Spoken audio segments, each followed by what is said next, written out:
Hi, Professor Vijay Raghavan. So wonderful to see you again. Yes. So, so everyone,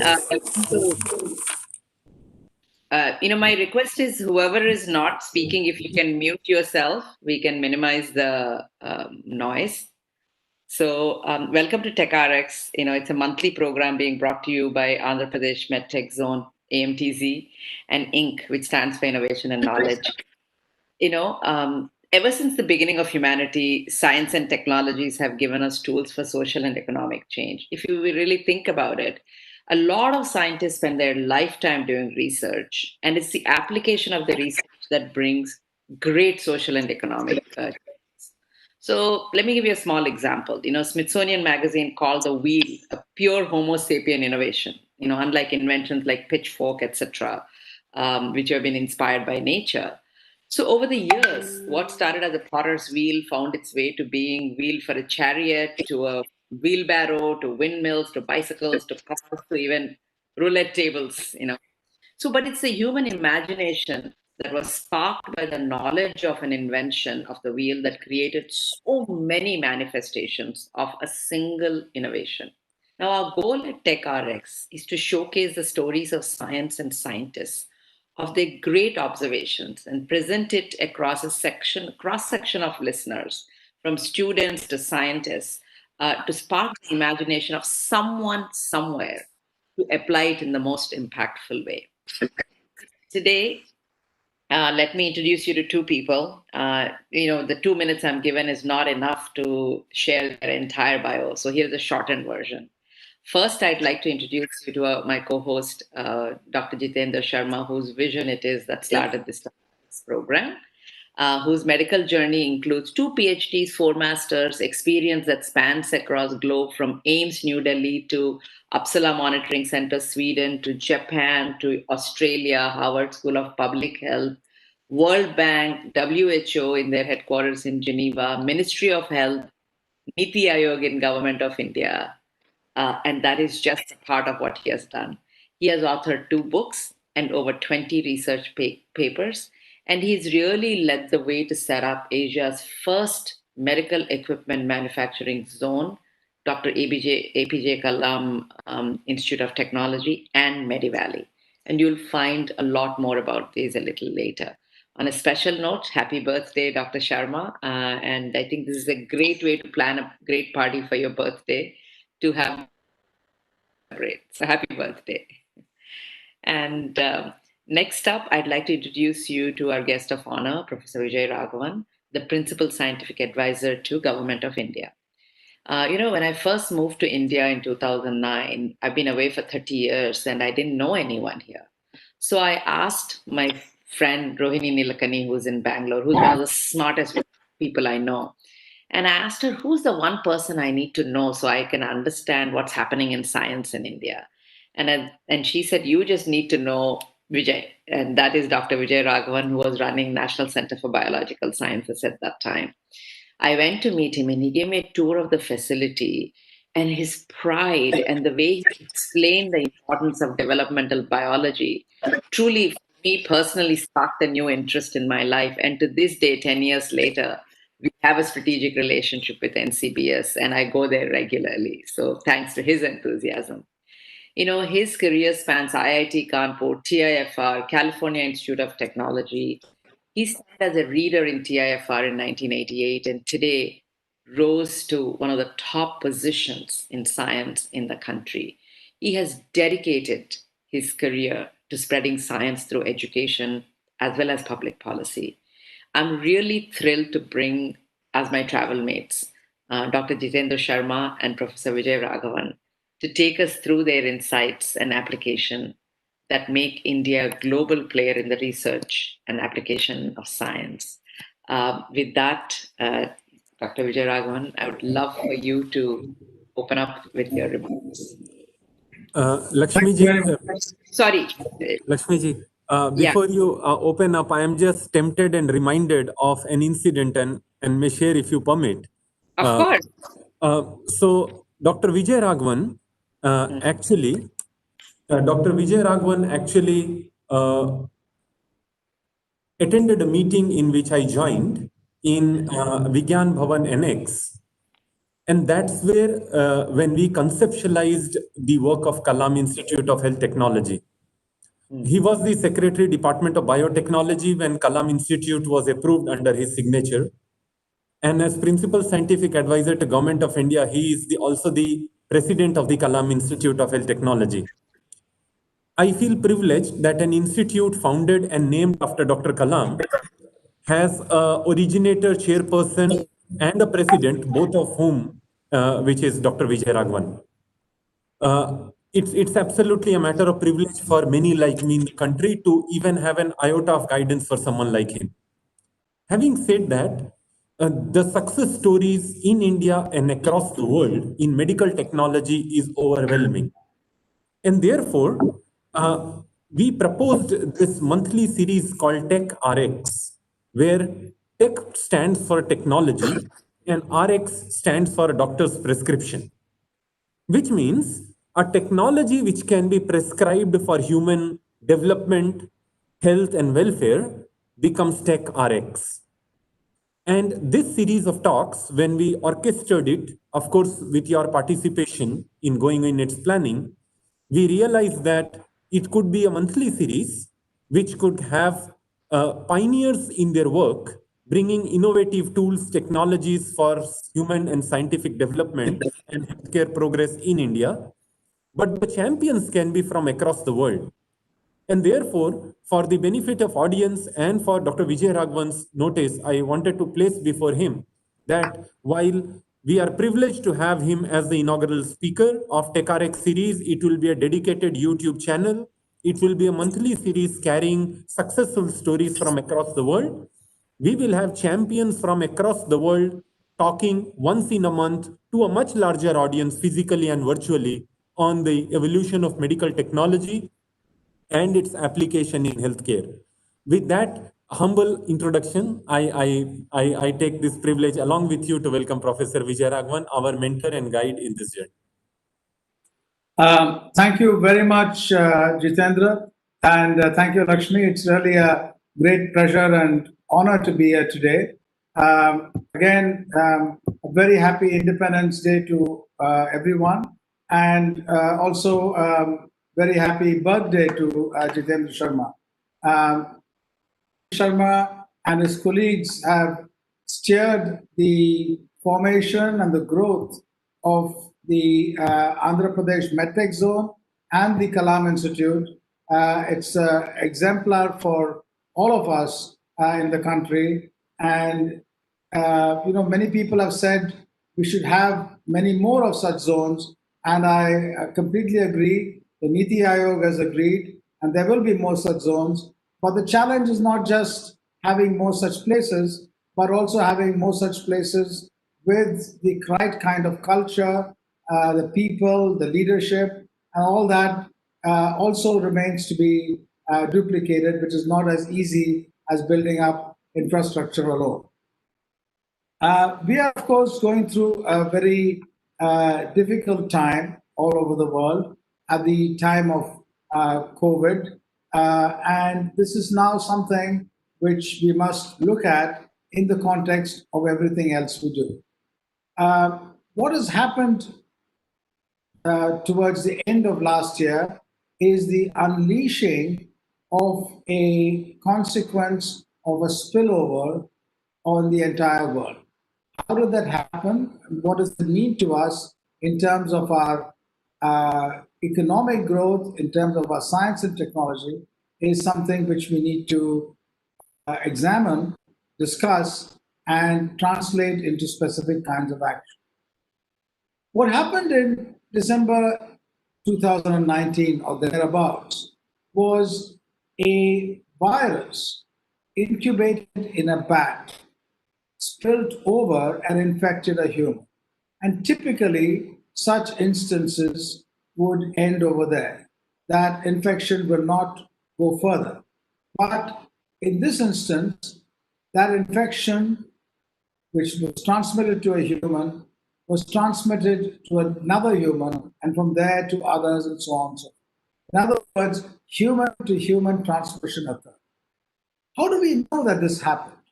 We know that from years, decades of investment in science and technology.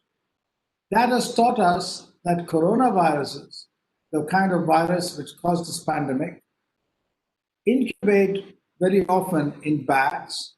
They do that because they don't cause much harm to bats themselves, because the way the bat's immune system responds to the virus in an unusual manner. But the bats otherwise offer a very valuable and congenial environment for viruses to incubate. These viruses typically will stay in the bat and they will mutate with time. There are many, many kinds of coronaviruses. Those changes will be modest and random, usually causing more damage to the virus than anything else. Occasionally, these changes will result in changes in the coat proteins of the virus, which allow it not just to infect the bat, but also to infect other hosts. And that change is what took place in viruses. And we know that from studies of molecular biology of these viruses, their evolution, that this is what most likely took place. This change allows the virus to efficiently infect human cells also, and not only infect them, but to suppress aspects of their early immune response and grow rapidly and transmit from human to human. The SARS coronavirus 2 is unusual compared to, for example, the SARS virus, which was there a few years ago, in that it is multiple things.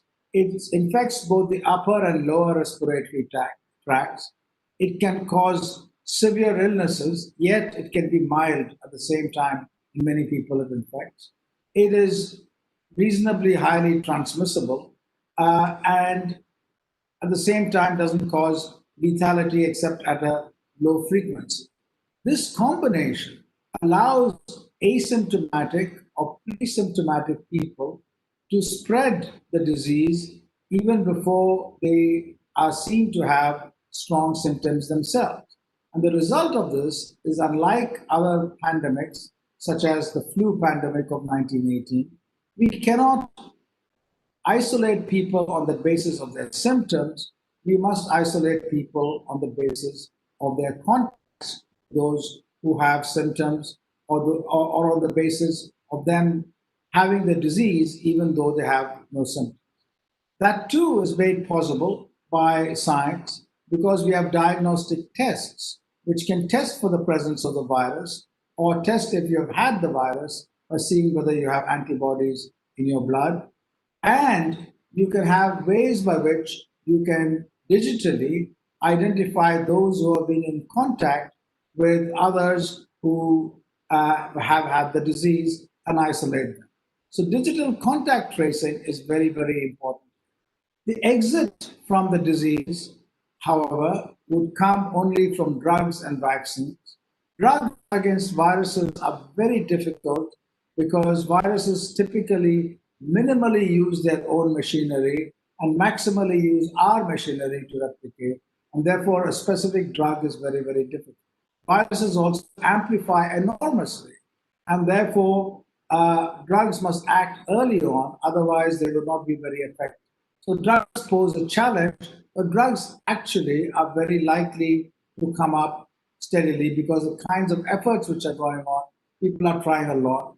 Typically, you get a drug which is modestly effective, and then you add other drugs which are also modestly effective and get a cocktail which is effective. Right now, we have dexamethasone, for example, which is a steroid and an anti-inflammatory and can greatly mitigate the consequences of the disease. Drugs which have effects at earlier stage are something people are trying, including in India. Vaccines are the other way out of the disease, and vaccines, however, need to be given to normal people on a very large scale, and therefore you cannot tolerate side effects which can cause serious problems. And therefore, testing a vaccine is as important as developing one. And there are a very large number of vaccines being developed all over the world right now, with a few of them in clinical trials and a few of them in late-stage clinical trials. So it looks like we will, all signs are positive, it looks like we will have vaccines sometime soon. But while we wait for drugs and vaccines, it is very important for us to practice all the requirements which can actually by themselves also crush the virus. Have face masks when in company, maintain physical distancing, practice hygiene, and ensure we help everyone else do the same. This is not easy, of course, because many of us live in very difficult circumstances, in very crowded circumstances, but this is important that we try our best to do. So this is the roadmap at this, of what the disease has taken. But the disease has also resulted in something rather dramatic. And that is, it has completely unraveled the tight thread, tight knots, as it were, which intertwine politics, economics, society, science and technology, and our future. These were tied together in such a manner earlier that it became difficult to imagine a world in which they would be unraveled. But today that knot has been unraveled, and therefore this is a time for us to ask how we can put together in new and more effective ways. That is the big challenge which faces us. What has happened is, and we have seen this during the pandemic, that for one, global supply chains have broken. And that is characterized by what we saw at the start of the pandemic in India, where we didn't have access to PPE, N95 masks, ventilators, and so on and so forth. But as you know, particularly at the Kalam Institute and at the Andhra Pradesh MedTech Zone, how all of you came together to make all of these items which were not made in India, and also not only do that, but do it in a manner which now the country can export as well as provide for ourselves. So the same thing happened with testing kits for diagnosis of various kinds and for various kinds of treatment practices in hospital. So this is an example of how, when there is a shared sense of purpose, different people put aside their biases of what to do and what not to do, came together and focused on solving a problem. And this is absolutely astounding what all of you have done. And this is something now which we must keep and go together. What is the way forward? And I'll end with that. The way forward comes from looking at our past. If we look at our past right from the onset of the first industrial revolutions to the explosion, for example, of the atomic bomb at the Trinity site in New Mexico in 1942. It is absolutely amazing how we had a situation where humans, 1945, we had a situation where humans felt they could master the entire world and determine what is good for all of us. So we had a sense of overconfidence, a sense of hubris that science and technology could provide the means as long as society set the goals to achieve them. And those goals were set by political leaders, social leaders, predominantly in the industrialized world. The result of such an approach was that we saw enormous progress, as it were, in pockets, and this progress came at the cost of substantially exploiting the environment, exploiting countries other than the industrialized countries, exploiting workforce, and resulting in what we've seen as climate change. A lot of good came out of this in terms of people being lifted out of poverty all over the world, but a lot of damage also to the environment and to the earth came down. So now we need to look at a way, having become the controllers of the future of the planet, to see how we can go ahead with sustainable development, look at environment and climate change, and yet make sure that we don't exploit in any way each other or the environment. Is that feasible? It is difficult, but feasible. And for that, it requires our approach to energy generation must change. We must have renewable, nuclear, and a portfolio of energy which minimally causes damage to the environment and leaves a minimal carbon footprint. We must utilize that energy to make products in a manner which again has a substantial low carbon footprint. There will be many aspects which we import, but many need to be manufactured locally.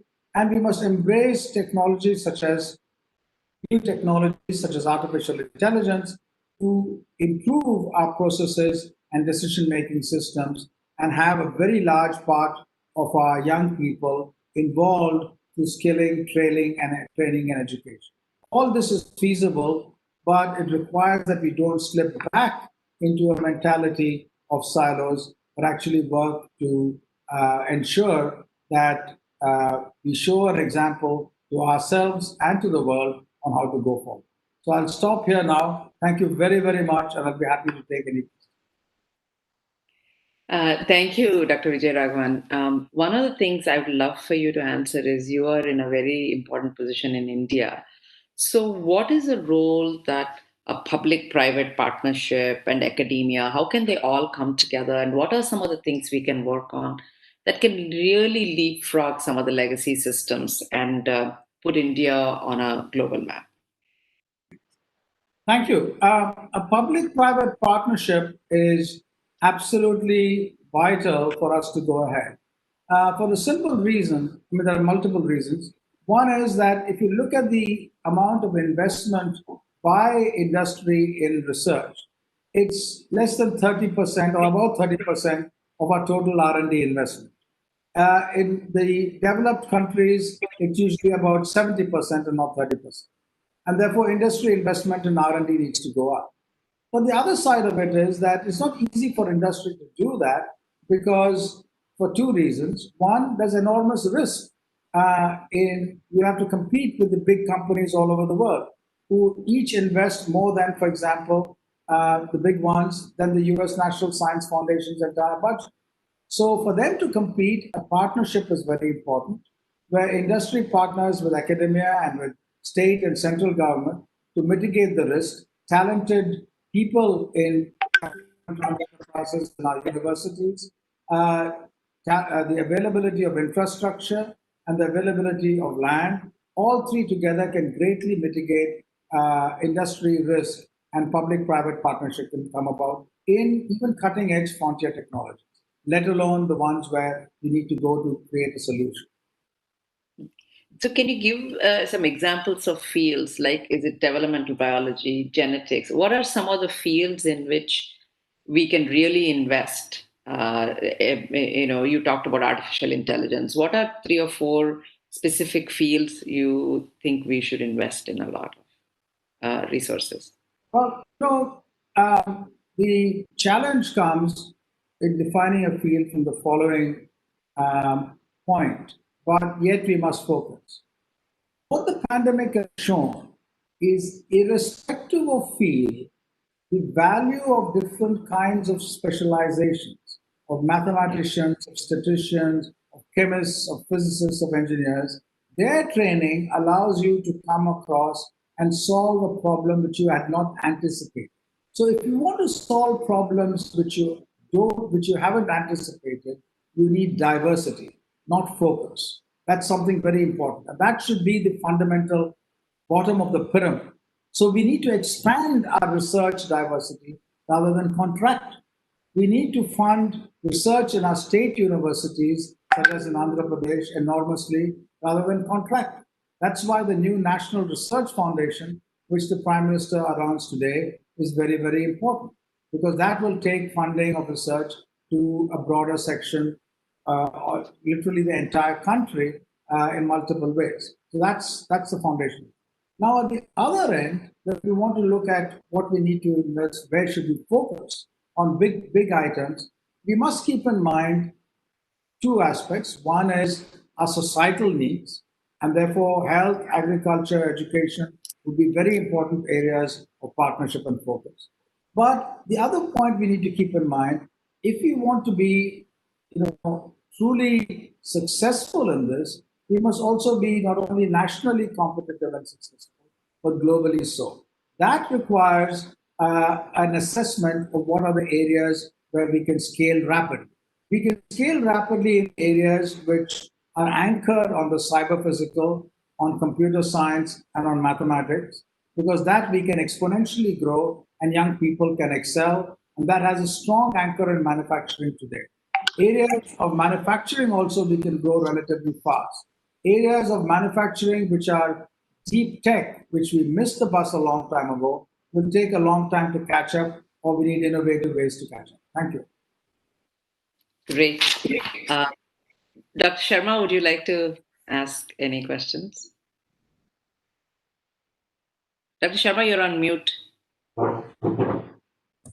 Thank you very much, Professor Vijay Raghavan. Sir, are you there? Yeah. Yeah. So actually, let me tell you that on the 16th of March, Professor Vijay Raghavan called a meeting. In less than 35 minutes, he told me to ensure ventilator production starts. I contested on the evidence we had at that time from our engineering streams and manufacturing streams, and he overruled it. And he said to go ahead with the plan of manufacturing 15,000 ventilators, 50 lakh RT-PCR diagnostic kits, N95 masks at least 50,000 a day, and PPE kits, IR thermometers, pulse oximeters, everything in 4 months. And whatever be the support, he will ensure that that is given for our rapid scale-up manufacturing. Today we are safe because we just followed what was told to us on 16th of March by Professor Vijay Raghavan. Today we are making each of those products in the volumes that are anticipated and expected. But let me tell you what happens in a model like AMTZ. It is not PPP, it is reverse PPP. In a PPP, it's a private company that invests money because there is the fiscal space does not allow investment to come in that quantum, such as for building highways, and it's private company that takes the revenue. In science, what we have done is RPPP. It is the government through AMTZ like institution that invests on rapid scale up manufacturing capabilities, electromagnetic interference lab or gamma radiation plant. And it's the government that invests on the scientific infrastructure, which is milked for quantum jump in production and revenues by the private industry. So it is PPP, but just the mirror image of any other non-science PPP. And to evolve this PPP, Professor Vijay Raghavan has been with us even during construction when it was going around wearing a helmet. But today, there is no product from a superconducting magnet of an MRI to world's second cardiac robotic surgery system. And we'll see some bioorgans coming in next 5 minutes with Professor Jordan Wallace joining us from Australia. All that happening in one campus only because of RPPP, the reverse PPP. Because for science, we need somebody to back up, somebody to give that confidence, support, fiscal space, and technological guidance, as Professor Vijay Raghavan did for the medical equipment manufacturing for COVID with AMTZ. And we need private sector to actually use and exploit that infrastructure in rapid scale up. So I just wanted to share this comment and give an idea of the kind of PPP that actually science and technology needs. But with that, over to Professor Vijay Raghavan again for any additional comments.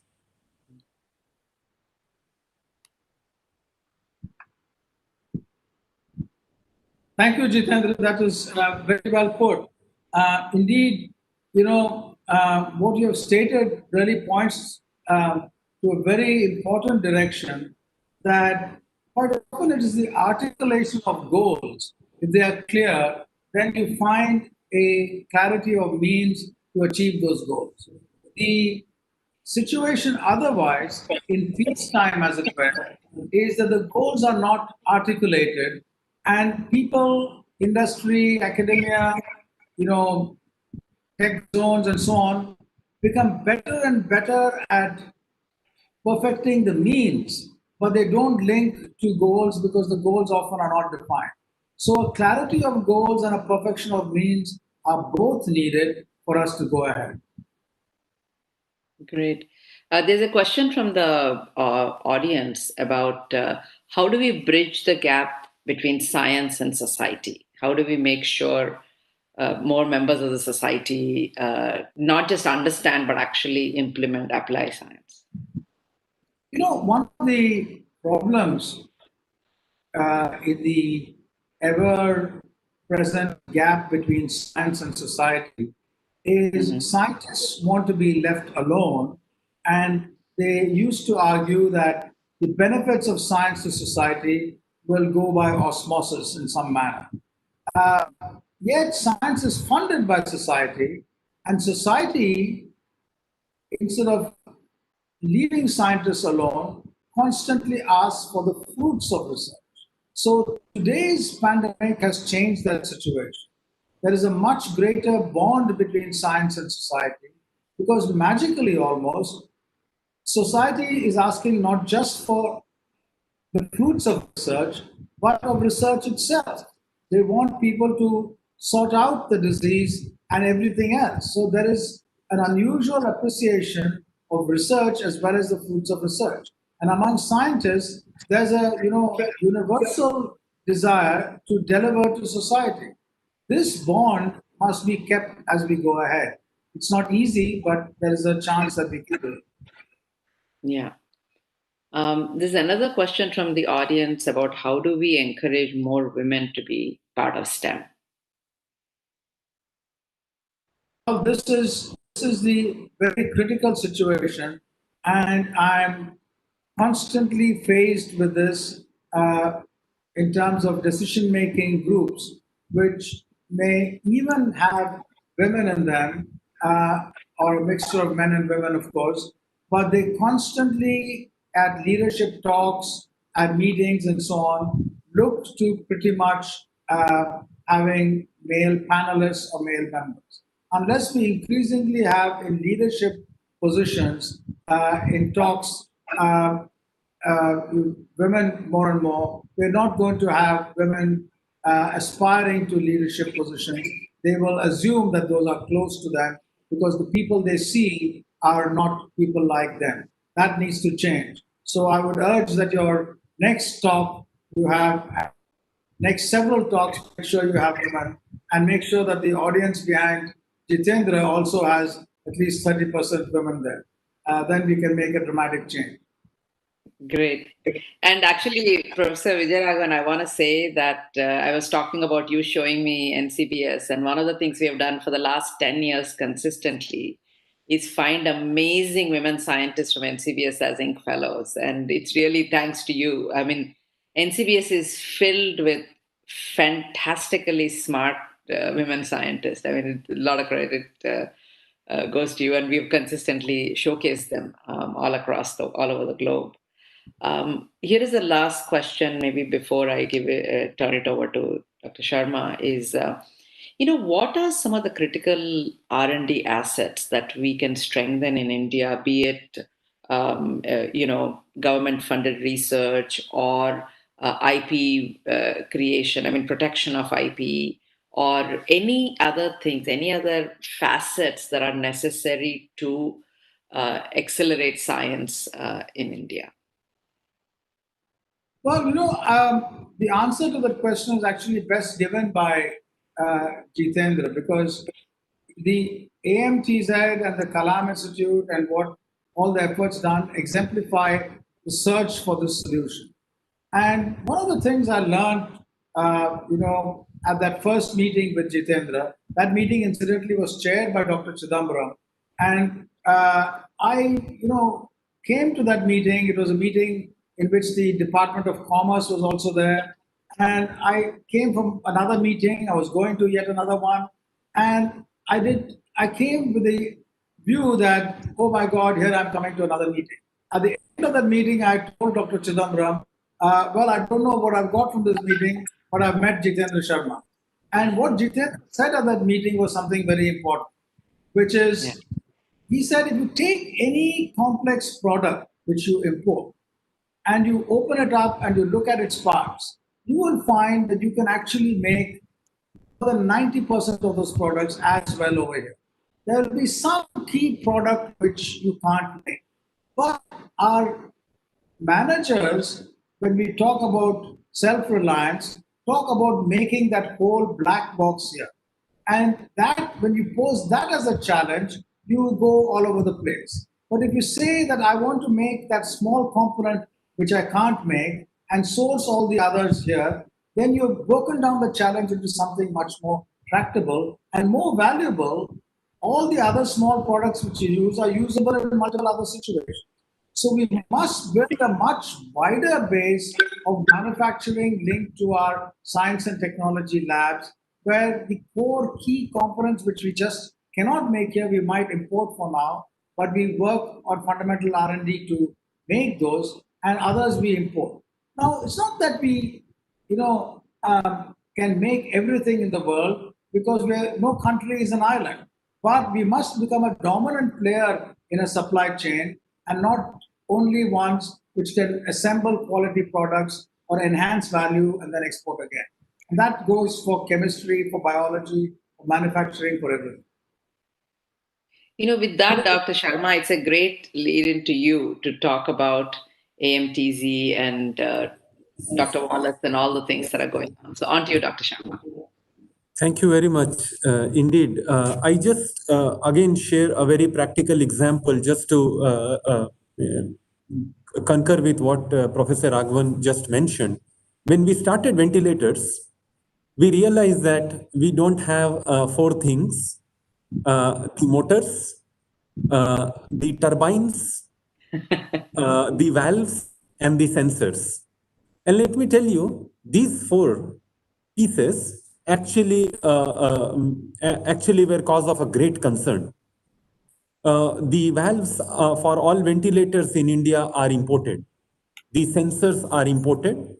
The motors are imported, and turbines are imported. That's that 10% or in any product in medical technology.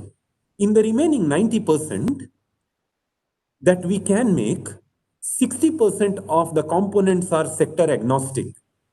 So there is a dialysis machine in which we use a garden hose pipe. These are sector agnostic products. They have a much bigger market and a much bigger viability formula behind. And the 30% out of 90 are product specific things which we have the ability to make. And if, like a horoscope, we can break every medical technology product into these three parts: the sector agnostic that we can make, the product specific that we can make, and the product specific that we can't make. And we create infrastructure around that 10%. We make our investments cost effective and incremental in impact. And that's what we have been doing. So just to conclude the question that you asked, today, microelectronics, lasers, biologics, and 3D printing are four dimensions on which if we can invest on platforms, on infrastructure, that 10% that we don't make, we will start making, because rest 90% is not the problem. So with that, I'm glad to inform you that out of those four segments, which we derived in a very evidence-based manner, on 3D printing, AMTZ hosts one of world's largest 3D printing centers, and certainly world's largest 3D printing center for medical technology. It's a huge 3D printing center by itself. Now we have gone to one step ahead. We have gone into 3D bioprinting, and Professor Jordan Wallace, who is joining us from University of Wollongong, Australia, I was privileged to visit his campus 2 years ago, and we realized that there is a lot of commonality. While AMTZ is specializing in 3D printing, Professor Jordan Wallace and his center, SS in University of Wollongong, Australia, specializes in biodyes and bioprinting. And we realize that if we can combine these powers, we can actually have 2 to 3 years down the line, cost-effective, affordable bioorgans. And if organs are developed from the cells, from the biology of the patient, the problem of organ rejection is not there, because it's your own cells which can be 3D printed. To what extent we can do that is in future, but I'll take this opportunity to Professor Jordan Wallace. and extending our heartfelt good wishes to him and his team on India's Independence Day, and also introducing him to Professor Vijay Raghavan, who leads the scientific endeavors from on behalf of multiple institutions, ministries, and efforts in the country on behalf of everyone. I have a very small video for Professor Jordan Wallace, who has actually visited AMTZ number of times, including with his brand ambassador, who is Adam Gilchrist, and our brand ambassador, who is Virendra Sehwag. So we are two cricket-loving nations who try to drag cricket in everything that we do. I will request the host to take us through a 2.5-minute video of AMTZ, and then request Professor Jordan Wallace to play his 2-minute video and make few remarks. And then we will request Professor Vijay Raghavan to launch the course flyer, which is the first 3D printing, 3D bioprinting online course that perhaps India has ever hosted. With that, over to host to play the AMTZ video.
Professor Jordan Wallace, over to you. You can take the floor, and whenever you say, the host will start your video. Yes. Thank you for joining us. First of all, thank you for the opportunity of joining with you all today, and happy Independence Day and happy birthday to Jitendar as well. It's a real privilege for us to be able to join and to listen to Professor Vijay Raghavan today, and everyone else who has spoken. I've certainly learned a lot. So we might just roll with the video, which introduces our environment and facilities, and then I just have a few short PowerPoints to present, particularly in the area of bioprinting. So I'll hand back to the host.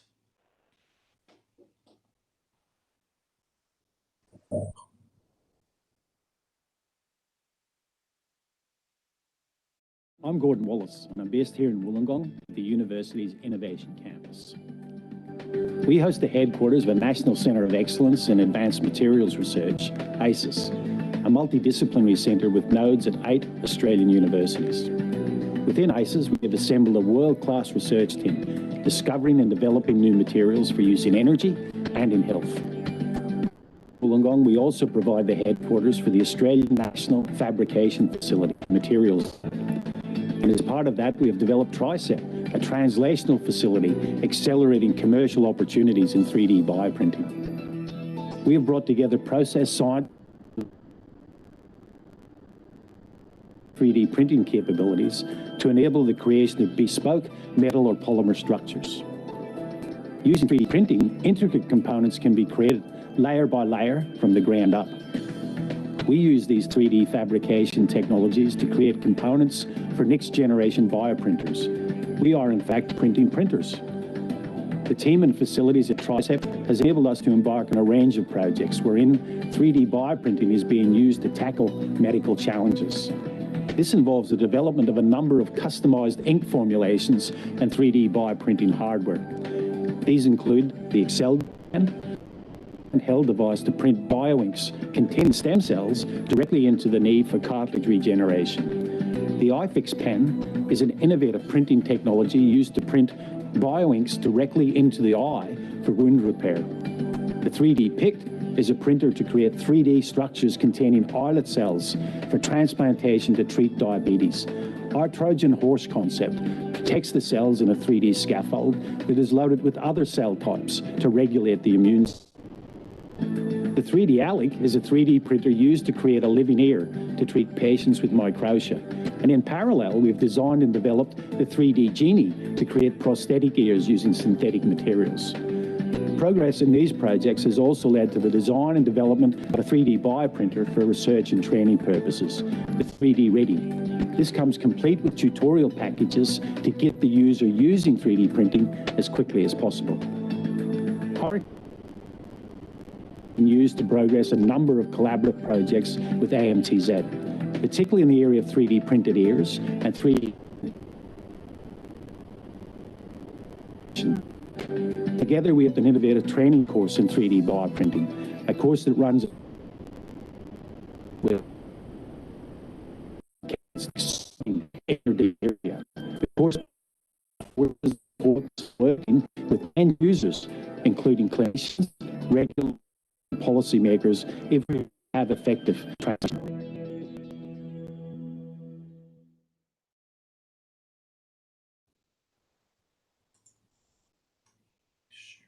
Over to you, Professor Wallace.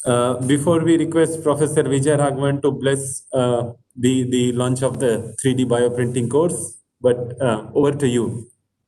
Okay, just a second. Bear with me.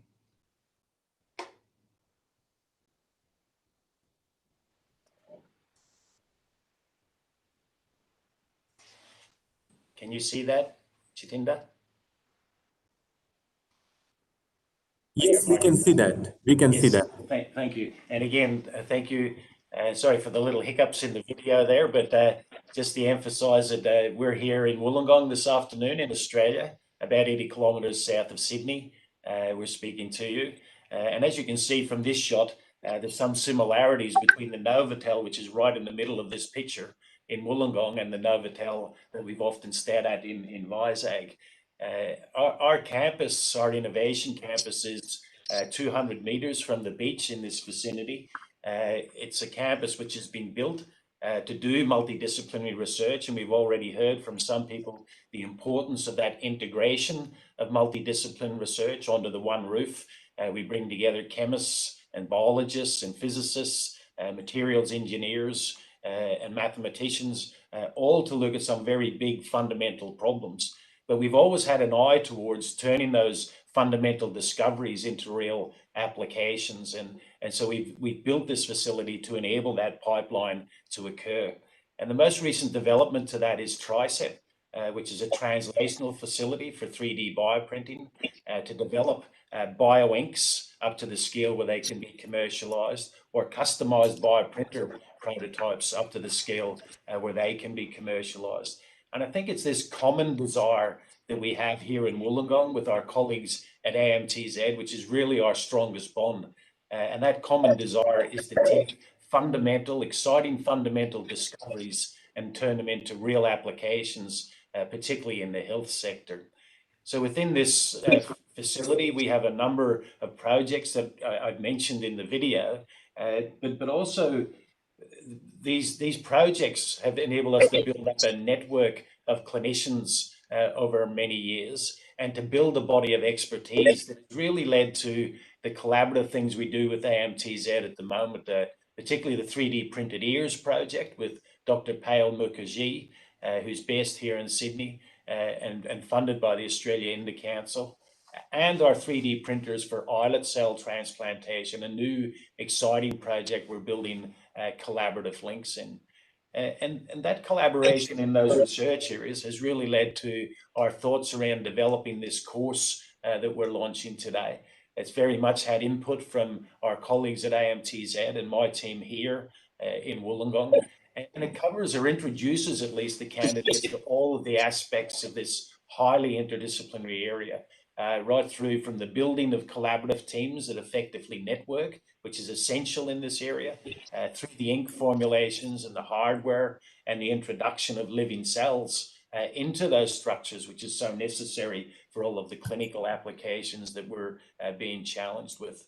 And the second part of the course actually introduces the candidates to some of those clinical applications, and that is 3D bioprinting directly into the knee with stem cells for cartilage regeneration, 3D printed ears project, either a living ear, which is regrowing that cartilage in the shape of an ear, or prosthetic ears, a project that's progressing very well through our collaborations with AMTZ and clinicians associated with AMTZ.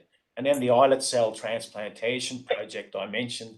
And the final practical topic we cover in the course is in wound healing. We work very closely with a clinician here in Australia in that area also.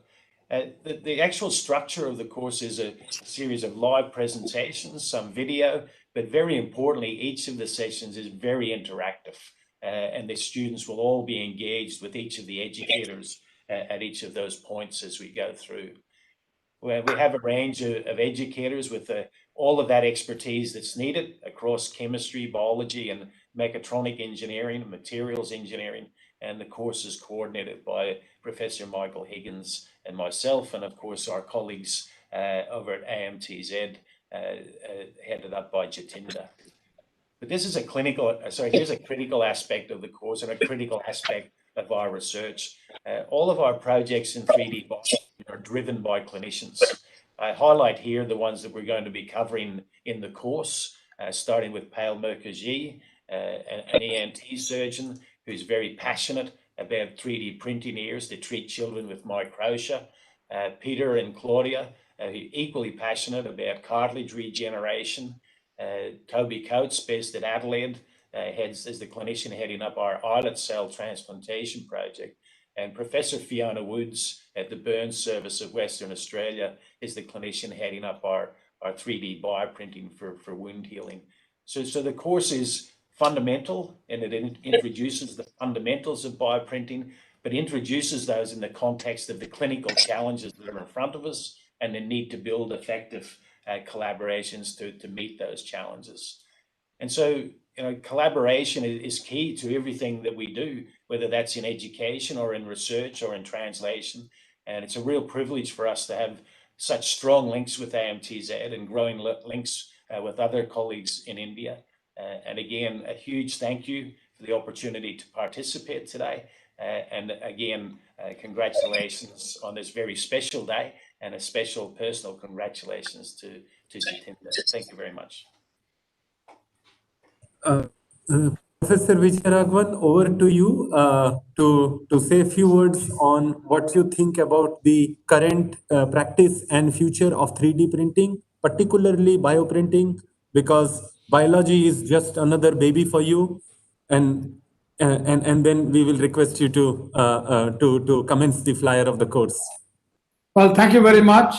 It's really nice listening to Gordon Wallace and looking at your collaboration. Such collaborations are really at the heart of us as we go ahead in both countries, and indeed the collaborations between science and scientists is something which is universal and speaks a universal language.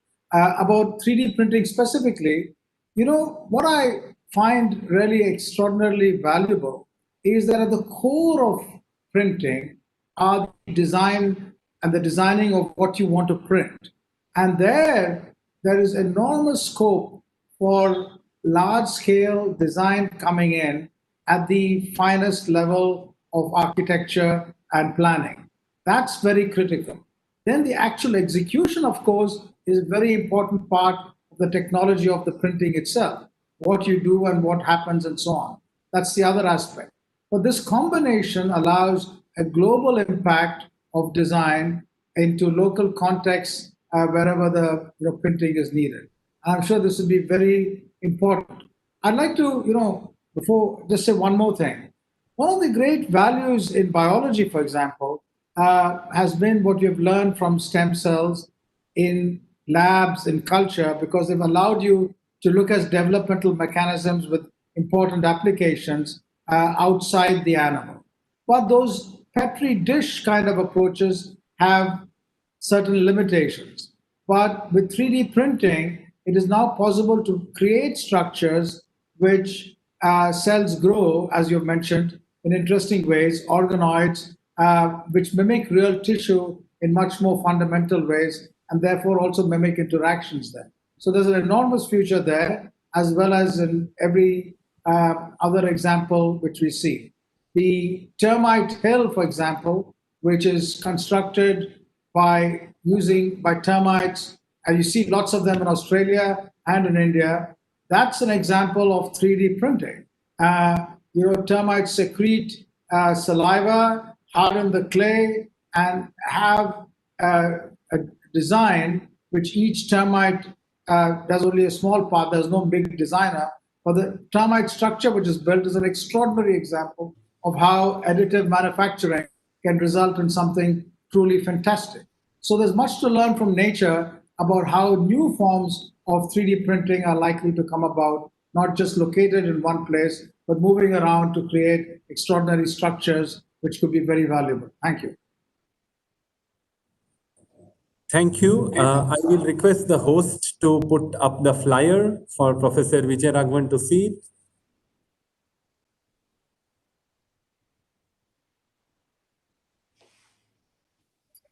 Jitendar, how many people will be admitted to this course? Maybe give a few. Jordan, we are aiming about maximum 20 to 25 people because this is a very specialized course. And I must also mention here that both this talk series, the TechRx talk series, is part of the Ministry of Electronics, Ministry of Electronics and Information Technology, Government of India. And they are completely supporting and partnering in this talk series. And the reason is Ministry of Electronics and Information Technology, Government of India has funded a biophysics center at AMTZ and also a center of excellence for medical electronics. So this 3D printing short course and multiple other courses would be part of the biophysics center funded by Ministry of Electronics. And the ICMR has just supported us with India's first large animal laboratory for medical devices.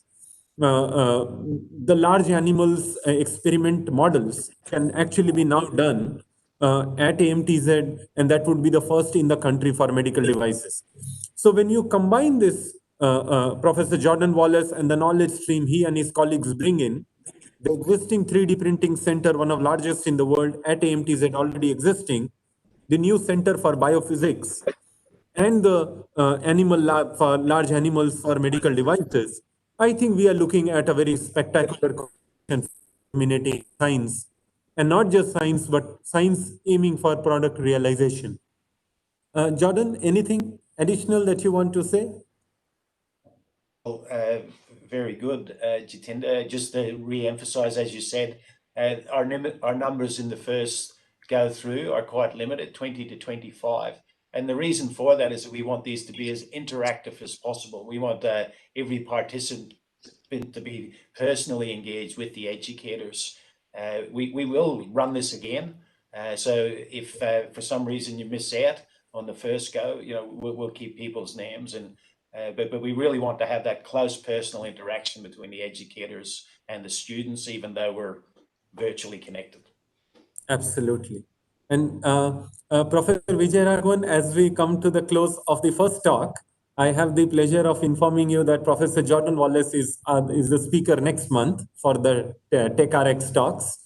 And last 4 months, about 3,000 people are working at AMTZ almost 20 hours a day. On this very day, any message from you, just for all of them who are behind me and in all the factories at AMTZ, all the labs in AMTZ, before we hand over to Lakshmi for the vote of thanks. But a special message for you on the Independence Day for all of us. I've had the honor of coming to AMTZ when there was nothing and seeing it grow to what it is now. And if you had asked people, what are the chances of something like this growing at a greenfield site in that manner, most people would have said zero. What you have done is you've proven that with a sense of purpose and focus, how the impossible can actually happen in record time. So you are the real heroes, all of you, and congratulations to you. Everyone, the whole country, the whole world is proud of you, and the kinds of collaborations and interactions you're now taking with Gordon Wallace and his team will surely take the application of science and technology to our society to new heights and new directions. So congratulations to all of you. Thank you, sir. I join with all my colleagues, hundreds in this room and thousands in the campus, in applauding for your mentorship and guidance. Thank you. And over to you, Lakshmi ji. Thank you, everyone. I think this event itself is a great example of how science and technology and society have come together. Something someone has invented many years ago as a government project that started the internet, that has added a networking to it, connecting all of us. So someone sitting in Australia to someone sitting in Vizag to Delhi to I'm in UK, and then there are audience from all over the world watching this. So this is the power of science, scientific thinking, and of technology that can bring us all together despite all the difficulties that we are going through. This is an example of indomitable human spirit, and I really want to congratulate everyone here, Dr. Raghavan, Professor Vijay Raghavan, for your vision, your thinking, because I always say as adults, our job is to get out of the way of young thinking, So as being part of the government and policy, to really create a structure where somebody like a Dr. Sharma can run with a lot of independence and vision is a great gift. And Dr. Sharma, to you and the 3,000 plus people who are there, thank you for putting India on the map with the most innovative thinking. And Professor Wallace, this is fantastic to bring the best of the rest of the world to India and take best of India to the rest of the world. And for all of us at Inc., our pride comes from creating a platform to bringing people like you together.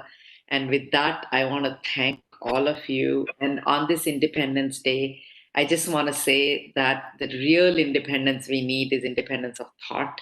And as Tagore famously said, where the mind is without fear, into that world of freedom, let my country awaken. And so with that, I would like to wrap up by saying that this is the best example of freedom of thought, freedom of experiment. We are very, very proud to work together with all of you to start these conversations, spark the imagination of someone sitting somewhere to create something spectacular in the future. Thank you very much. Thank you, sir. In a month's time. Thank you, sir, and Jai Hind from all of us. Thank you all very, very much. And I'd like to just tell Lakshmi that she and you have been far too generous. All we have in Delhi done is to stay out of your way. And there she's right. All the credit goes to you. Thank you very, very much, and Jai Hind. Thank you. Namaste.